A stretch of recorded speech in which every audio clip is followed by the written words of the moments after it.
அங்கே பிரேக் பண்ணாருன்னு வச்சுங்க, கரியர் கண்டிப்பாக ஸ்பாயில் ஆகும். நீங்கள் ஹீரோயின் நீங்கள் பாட்டுக்கு நடிங்க, நீங்களாக வேணாங்கிற வரைக்கும் விட்டிங்கன்னா ஓகேன்ட்டா அது ஃப்ரீயாக போயிடும்.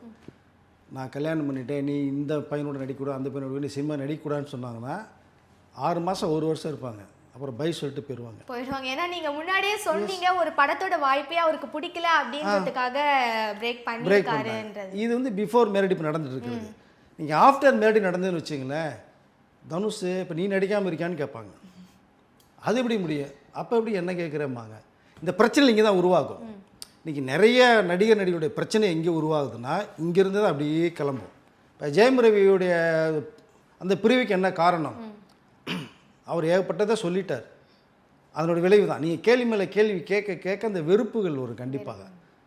ஸோ நடிகர் எப்படி இருக்காங்கன்றது உங்களுக்கு தெரியும், நடிகர் எப்படி அவங்களுக்கு தெரியும்.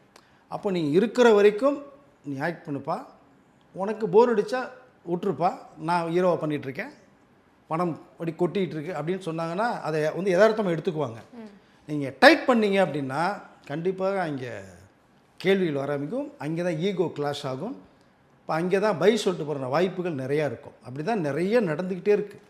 ஸோ அந்த ஒரு இடத்த வந்து தனுஷ் கொடுக்க மாட்டார்னு நினைக்கிறேன். நான் கொடுத்தாருன்னா ஸோ இந்த லைஃபாக அவருக்கு ஸ்பாயில் ஆகும்.